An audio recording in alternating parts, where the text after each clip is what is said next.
Back in the day, I think it was our first season, we did a show on chicken and waffles. We were up in Harlem. It was a place called Wells Famous. Mr. Wells migrated up from the mid-Atlantic coastal region and initially started giving it away, like literally free chicken and waffles. Two people got the idea that you could eat this for breakfast, lunch, dinner, 3 in the morning, didn't matter.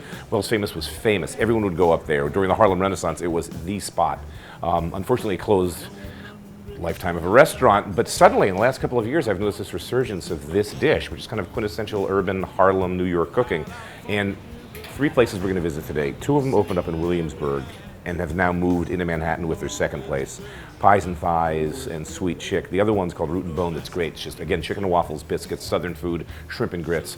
That's what's on the menu today. Southern cooking, Lower East Side, New York City, East Village, done right. I'm Mike Colameco, industry insider. Been in the business my whole life, and I know what it takes to succeed. Each week we'll take you into real kitchens, filmed in real time. Backstage passes to a day in the life of chefs, restaurateurs, and their teams. The competition's fierce. Careers, life savings, and reputations hang in the balance. These are my people, and this is their passion. And that's what's next on Mike Colameco's Real Food. Mike Colameco's Real Food is brought to you by the continuous, generous support of the following underwriters.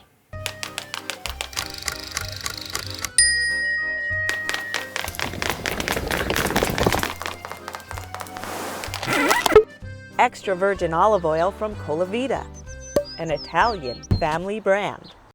Rachel Ray's signature specialty food line, designed for preparing meals at home. Lou's Naturals family of brands offers all-natural, minimally processed meats, free of antibiotics, hormones, and nitrates. From our family to yours. Imported from Italy, Anna pasta is made from 100% Italian durum wheat semolina and pure spring water, slowly dried to cook al dente. Recipes online at cento.com. Fried chicken is part of the American DNA. We invented this dish. It's great. You know, like steakhouses and diners and sandwich shops. What's not to love with fried chicken? And when it's done really well, it's sublime. Crispy, juicy, delicious, seasoned. It's perfection. So today, 3 new generation fried chicken places in downtown New York City, Lower East Side, East Village, that are also serving waffles and biscuits and donuts and all sorts of great American goodness. I want to show you guys our #1 selling item. It's the chicken biscuit. What I had the first time I was here. Okay. Chicken biscuit for breakfast, or maybe it was lunch, I don't remember. But any it's time like of a day or little night. boneless filet with just boom, simple. Very few ingredients, simple process, but like more than the sum of its parts. You know, when you're making food for your friends or people who are working in the neighborhood, you want something that's homey, goes down easy, isn't expensive, and you know, we saw that it was popular and kept doing it. And then it's gonna go on buttermilk biscuit. And where'd the recipe for the biscuits come from? Like one of the owners, families, grandmothers? Sarah's the owner that does the pastry. They're amazing. Yeah, they're great. They're my a favorite. generous dollop of butter. Yep, well, this is honey butter. Honey butter. So this is, it's just honey and butter, but it gives it that little sweetness.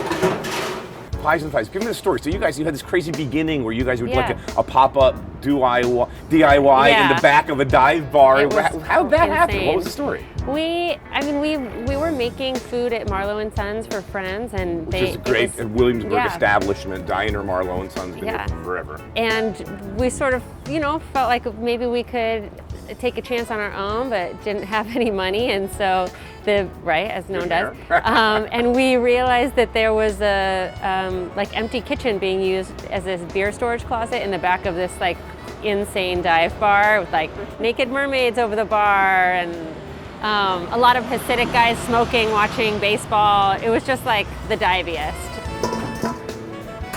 So we know our cutlet's done. Starts getting a little bit of that golden reddish color, but not overcooked, so it's still nice and juicy in there. A little seasoning, and then just gets Frank's Red Hot. Generous portion of that. Put the top on. You have your chicken biscuit. Apply as needed. Beautiful. That's got to put a smile on your face. So you're really successful with the first spot. Bricks and mortar, a lease, paying rent, presses all over you. Yeah. Crowds come because the food's great. I mean, it's simple. That's the premise.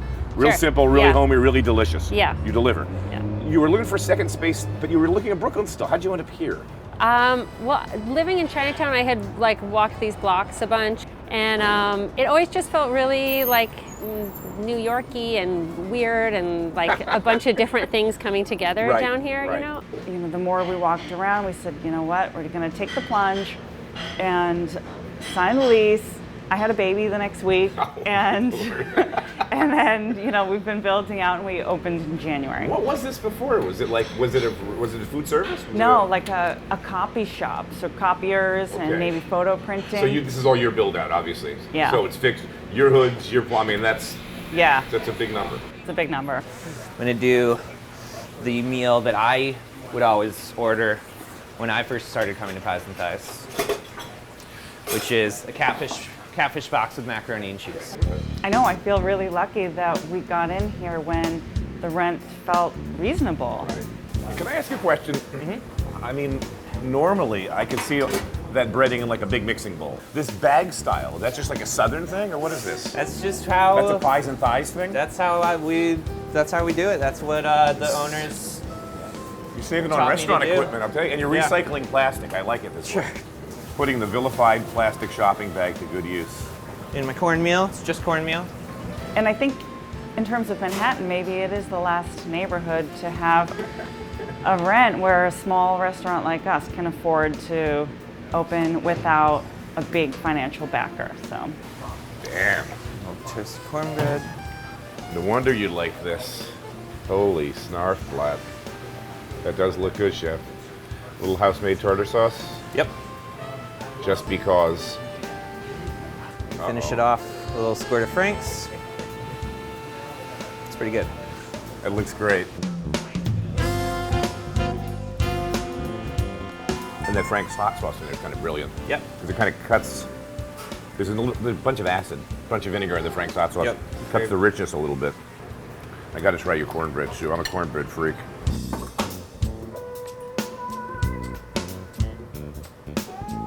Good job, brother. Thank you. Thank you. Thank you. Yeah, thanks for coming. All right, we're here with Lex, who does the baking at the Canal Street location. What's coming out of the oven, kiddo? All right, we got the cookies. So this is our special right now. It's the toffee pecan cookie. And then Toffee pecan. This ginger is molasses. Finally, our best seller, which is the chocolate chip. glass of milk in paradise. So, how would you describe the food? Because I hate to ask questions like that because it's like the pigeonhole thing, but it is your No, food. it's fine. Yeah, we say it's like the best homemade versions of American classics. So, like, Bang. It's perfect. I love it. At this location, we're doing the sourdough donut right now. You do the donuts here, they're fried every day fresh. Talk to me Yeah. about the flavors you have today. All right, we've got our 2 cake donuts, the old-fashioned, and then the chocolate, which is dipped in a honey glaze. We also have the sourdough, which is specific to this location. And you actually have a sour that you're using as the push for this. Yeah, it's a rye sourdough starter. What is And that then that bad is our boy? best seller, which is the butter pecan crunch. It's a raised donut, and it's got toffee that we make in-house and pecans. And then this is our regular raised donut, just rolled in sugar. You know, I hate to say it. I mean, I love that like simplicity. Yeah. That's normally It's like, one of my favorites. It is, but then I'm So looking good. at that and just thinking, it's stealing the show. Yeah, Like, it definitely that does. has to be eaten, Yeah, and I may eat it. yeah.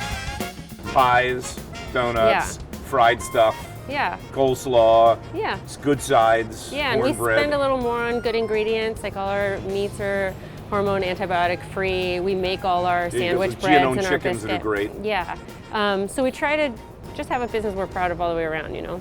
Oh, good. Thanks for coming to your neighborhood, my neighborhood. Yeah. Great to have you I down know. here. And it's crazy because we're walking around doing the shoot, and I'm like, that's going to be a restaurant. I know. Next to Bacaro, there's something coming. This is becoming like the new spot. It's just, I mean, I think everyone that comes down here feels how like cool and weird and awesome it is.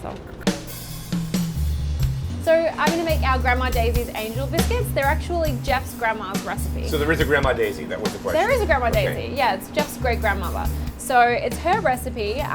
We use buttermilk and honey. I have to ask you this, because I've been wondering. I bicycle down the street almost every day. It's like my route. And I watch this sort of place just grow out of, I don't know, what was this before? It was a little food shack. It was called Mama's. So it was open, I think closed about a year and a half or two ago. And they did Southern food, so it was, it felt right. So I have 1,500 grams of flour here, just regular all-purpose. And I have about an ounce of salt and 85 grams of baking powder. Combine all of these. And what I have here is butter. It's actually butter that I've frozen and then grated on a box grater. Gives you that nice texture that you want, so you have that leavening happening from the butter. Exactly. Smart. So it's so gonna... frozen and in a box grater. Exactly. That's a good hint from So- a restaurant pro. Yeah, we opened in spring. We started construction about 9 months before that. It was like having a baby. It took forever. I kept waiting. When are they going to open? When are they going to open? It's like, what's root and bone? When's it going to happen? I know. So, you know, we had a general contractor and it got really cold and it got really difficult. So Jeff and I kind of picked up the pieces and decided to finish the project on our own, and that's why it took so long. So we just have some flour on our on the table. surface. So this is looking perfect. You can see the butter still. Exactly. See those that's, little, that's super important. That, Yep. that makes you know that you haven't overmixed it. And then we're going to roll them to about 1 inch thick. And I'm going to keep them nice and square. You can make round biscuits or square, but ours is square here at the restaurant. So you want them to there just be a couple of millimeters gap between each one. And then as they bake, they're going to kind of guide each other up and rise A couple nicely. of millimeters means a really small amount. We A don't do really metric small in amount. America. Come on, you're going to confuse everybody. Millimeters. What the hell is a millimeter? Grams, what? So these are going to go into the oven for about 8 minutes at 350, and then we're going to spin them around for another 8 minutes. That's all right. Yeah, it is. So what brought you up here from beautiful Miami? Oh goodness. I'm a little older, and I knew I was getting old, and I knew if I didn't try New York out at some point that I was probably too old to do it. And Janine was gung-ho about it, and I think we both always just wanted to take a shot at New York, so now was the time. So we're just going to check our biscuits. They are looking really good. So we're just going to flip them around and give them another 8 minutes. All right, Are they so ready, the biscuits? we're going to check Pull on the our biscuits. Beautiful. So they are looking really good. So you see how, you know, the heat of the oven has kind of hit the pockets of the cold butter and they've really risen up beautifully. I just have a little bit of melted butter here, which I'm just going to go over the top with. Gives them a nice gloss, a little bit of fat on the top, which is always nice. And why not? And then I'm going to sprinkle them with a little bit of sea salt as well.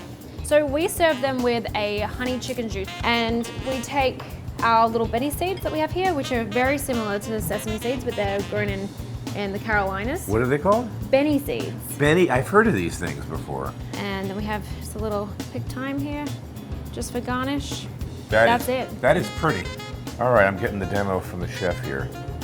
I'm not gonna argue with you. She makes them and she goes, I mean, there's words I can't say on television, so I won't. But we have been blessed from day one with amazing guests and a lot of return customers. And Because of this. So good, so good. So you opened the summer of 2014, July. And I mean, obviously one of the keys to this menu is the chicken. We put a lot of love into it. I was blessed to grow up in the South, and my grandma had a farm in Alabama, and she raised nothing but chickens. Well, that's not true. She raised geese, guinea hen, chickens, but she didn't discriminate. She kept them all in the same area. She called them all yard birds. Anything that ran around the yard, she called a yard bird, and whatever she caught, whatever the slowest chicken was that day was dinner. In the Southern restaurant, you have a couple things left over. At the end of the night, you always have a little bit of biscuits left over, a little bit of cornbread, and tea is one thing that's always left over. Real simple, leftover tea. Salt, I just sugar? made, yes, a little salt, a little sugar, nothing too crazy, and that's it. When I was in San Francisco, I saw them take tea and they would marinate meats. It actually is a tenderizer, some of these tea leaves and stuff. So, you know, just watching this stuff go down the drain didn't make any sense.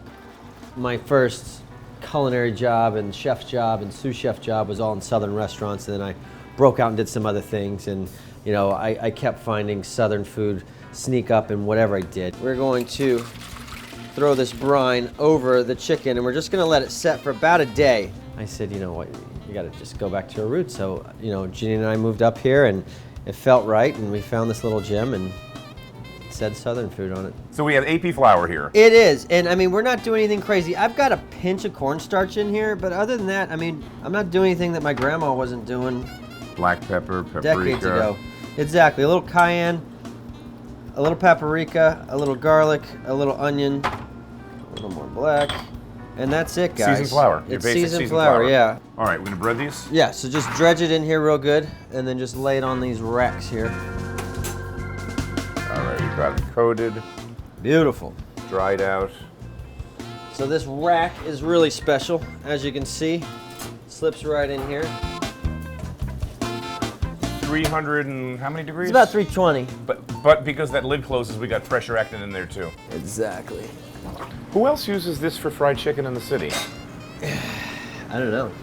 This is the best fryer known to man. This thing was designed by Colonel Sanders That is a in fact. 1950 something. So Colonel Sanders, everybody knows this, he was an engineer. Got into the chicken business somehow.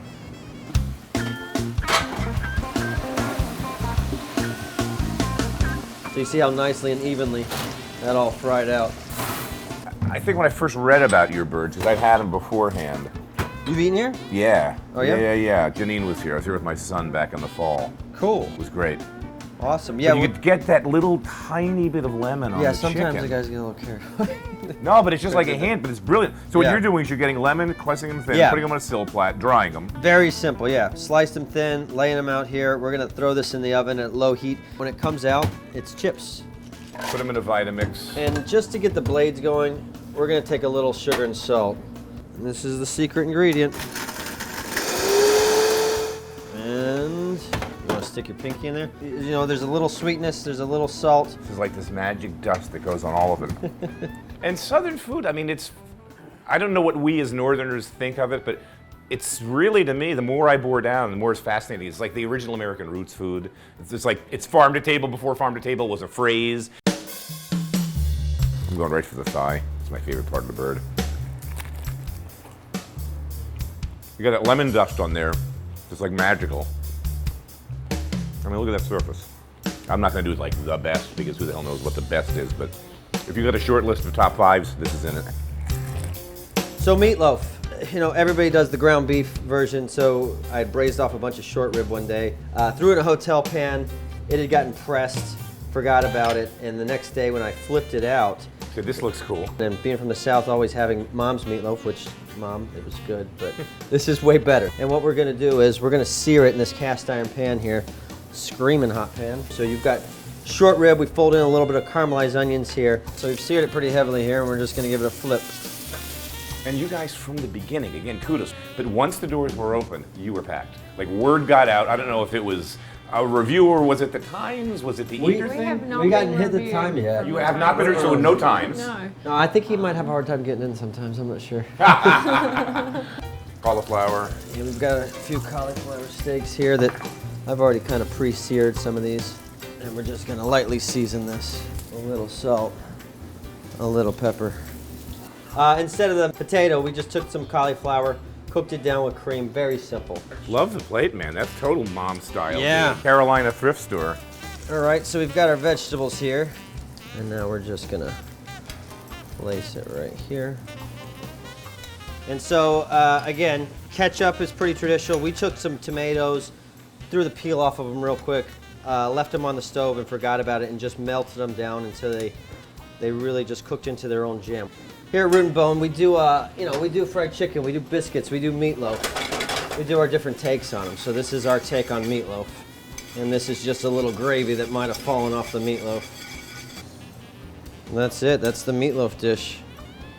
Yeah. But we, I think our secret is not only just taking care of the food, but we pay attention. We preach the gospel of Southern hospitality here. So if you come in, your server is going to take the time to listen to you, and I think that goes a long way too. It is about the food, in my opinion, because we're the chefs. But we take the time with the details of the service, the bar. We have a great bar program. So we're going to mix something up Southern style today. We're going to follow the spring. We're going to do some baby collards and some kale in there with some lime, some gin, and a little bit of sweet vodka. All right, you were scaring me because in the beginning I'm like, collard, is this like the salad bar? Did I come to the right place? I didn't come here for healthy green options. I came here for booze. And then you got the gin and I'm like, okay, now we're good. Now we're on the same page. So we're gonna muddle the collards first. All right, smash them up, get some goodness at them. So this might even be good for you. Yeah, in theory, it I mean, will be. we know this is. We know we're that. gonna We start know off- for a fact. We're gonna start with 2 ounces of gin. Good. We've got 3/4 of lime, half an ounce of the sweetgrass vodka. Just to sweeten it up, we've got some honey here, just mixed in with a little bit of sugar. Honey, you guys love honey in this place. Yeah. Nice shake.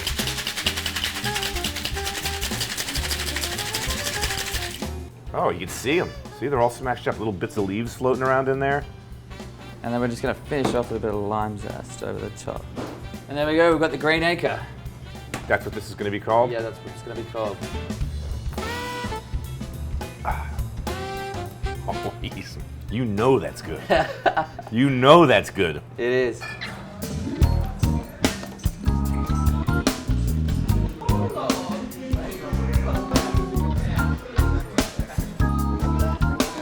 So what we're gonna do is we're going to dredge our chicken. We're gonna do flour, buttermilk, flour again.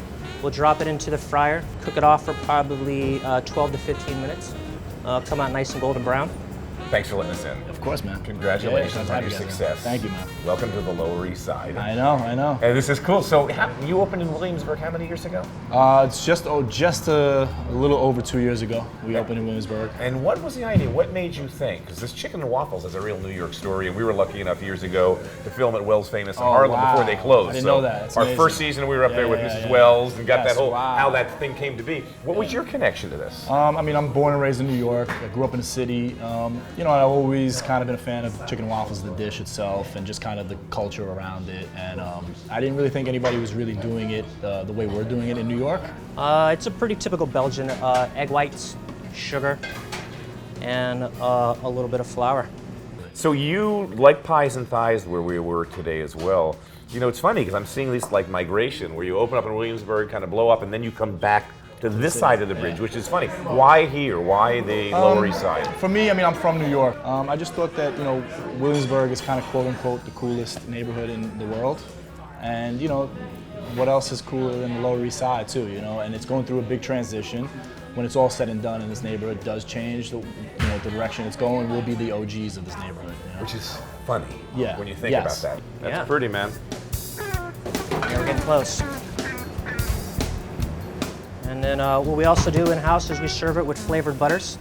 So we've got a trio butter, and of course on the table you've got your typical hot sauce and maple syrup. Butter, hot sauce, maple syrup, classic. Yeah, classic, exactly.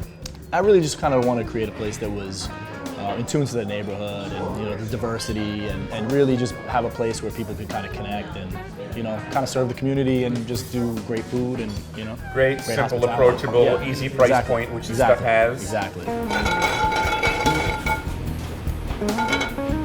So in the pan, a little bit of olive oil, and then we'll season the shrimp, a little salt, a little pepper, put it in there, let it caramelize a little bit. How do you mix that, Chef? What it is, it's garlic, shallots, red pepper, green pepper, chicken stock, tomato paste, a little bit of cayenne, and smoked paprika. Smoked paprika. Yep. And we'll put a little bit of our house vinegar in there. So you make your own vinegar? Yeah. It's got pretty good flavor.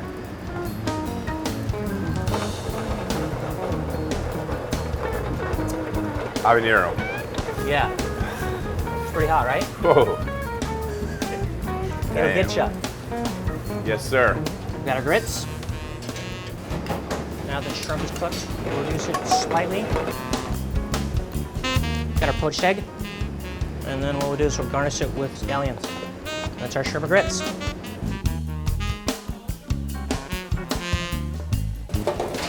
Yeah, we're getting close. One of the things you do that's funny that's on the menu is General Tso's chicken. How did that start and what is it? It's kind of like one of my go-to Chinese dishes, and then we were just kind of playing around in the kitchen one day, and we were like, let's do General Tso's fried chicken. And I was like, no problem, we'll figure this out. It's stoner food, man. It is. I love it. Is, though, right? It's total stoner food. Yeah. I'm sorry. I was trying to keep my mouth shut. It is. And then what we also do is we do I do a rice waffle batter with rice flour, and then I'm putting broccoli in it. broccoli in it. So it's just like your typical General Tso's, rice, broccoli, chicken. That's a funny riff, man. I think 20 years ago you could get away with serving stuff that was a frozen product, and I think the food scene has exploded so much that I said, you know, if you're gonna do anything now, it's like you have to be passionate about what you do, and you have to try to make sure that it's the best it can be. I'll give you credit to your generation, man, whatever that is. But I mean, that whole under 35, late 20. I mean, you guys have so embraced food, and I think what's driven that Brooklyn scene is what you just said. Yeah. I mean, you got Mass Brothers chocolates. You got just people just boring down on something and doing it right. This is my favorite dish. Like every time I get Chinese food, this is what I get. So that's the broccoli waffle. Yep. Made with rice flour. Rice flour, broccoli. And that's our general. Beautiful. Mike Colameco's Real Food is brought to you by the continuous, generous support of the following underwriters.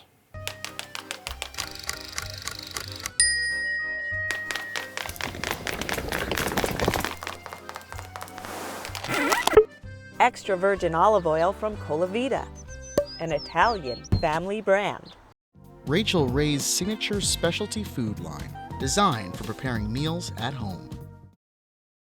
Lou's Naturals family of brands offers all-natural, minimally processed meats, free of antibiotics, hormones, and nitrates. From our family to yours. Imported from Italy, Anapasta is made from 100% Italian durum wheat semolina and pure spring water, slowly dried to cook al dente.